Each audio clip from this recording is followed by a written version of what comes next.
Hello guys, तो नेपालमा कसरी इनड्राइभ गर्ने। इनड्राइभ गर्नको लागि पहिला इनड्राइभ एप लोड गर्नुपर्ने हुन्छ।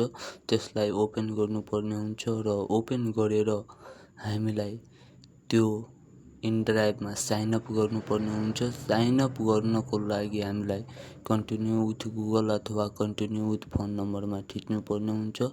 थिचिसकेपछि अब तपाईले आफ्नो इमेल अथवा फोन नम्बर हाल्नुपर्ने हुन्छ। इमेल हालेपछि फेरि फोन नम्बर हाल्नुपर्ने हुन्छ। फोन नम्बर हालेपछि नेक्स्टमा क्लिक गर्नुपर्ने हुन्छ। नेक्स्टमा क्लिक गरेपछि कोड आउँछ अनि आफै लगइन भइहाल्छ इनड्राइभ एपमा। तपाई आफै सिधै ड्यासबोर्डमा पुग्न सक्नुहुन्छ। अनि यसलाई स्किप गर्दा पनि हुन्छ अनि लोकेसन इनेबल गर्दा पनि हुन्छ। अनि यहाँ हेर्न सक्नुहुन्छ राइडहरू कसको राइड चाहियो, ट्याक्सीको कि मोटर बाइकको कि स्कुटरको, अनि कहाँदेखि कहाँसम्म चाहियो भने त्यो डेस्टिनेसनमा क्लिक गर्नुहोस्।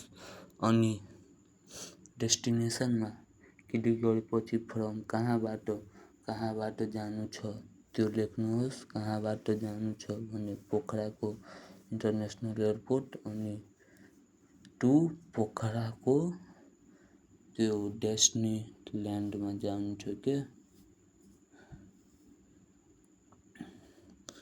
डेस्टिनील्यान्डमा थिचेपछि अब हेर्न सक्नुहुन्छ ड्राइभरहरू अराइभिङ गर्नको लागि मलाई बसेकै हुन्छ। अब हेर्न सक्नुहुन्छ राइडको लागि 497 रुपियाँ लाग्छ ट्याक्सीको लागि, अनि बाइकको लागि 163-64 रुपियाँ जति लाग्छ। त अब के लिने, त्यसमा क्लिक गर्ने अनि त्यसमा automatically accept nearest driver for NRP अनि ओके गर्ने। अनि हेर्न सक्नुहुन्छ ड्राइभरहरू अब आउँदै हुनुहुन्छ। तपाईको रिक्वेस्ट भ्यू गर्दै हुनुहुन्छ, हेर्दै हुनुहुन्छ। अब केही क्षण पर्खेपछि कुनै ड्राइभरले एक्सेप्ट गर्छ जुन नजिकको होला, त्यो एक्सेप्ट गरे बापत अनि हेर्न सक्नुहुन्छ तपाईलाई यति समयमा तपाईलाई अराइभ गर्न सक्नुहुन्छ त्यो ड्राइभर।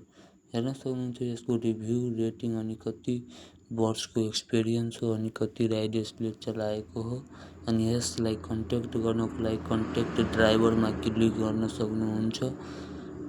कन्ट्याक्ट ड्राइभरमा यहाँ तपाईले यो ड्राइभरसँग सम्पर्क अनि डाइरेक्ट कल गर्न सक्नुहुनेछ। अनि त्यसपछि हेर्न सक्नुहुन्छ यहाँ सेफ्टीको रुल्स रेगुलेसनहरू के सेफ्टी हुन्छ, इमर्जेन्सी सपोर्ट सक्नुहुन्छ। म राइड क्यान्सल गर्छु।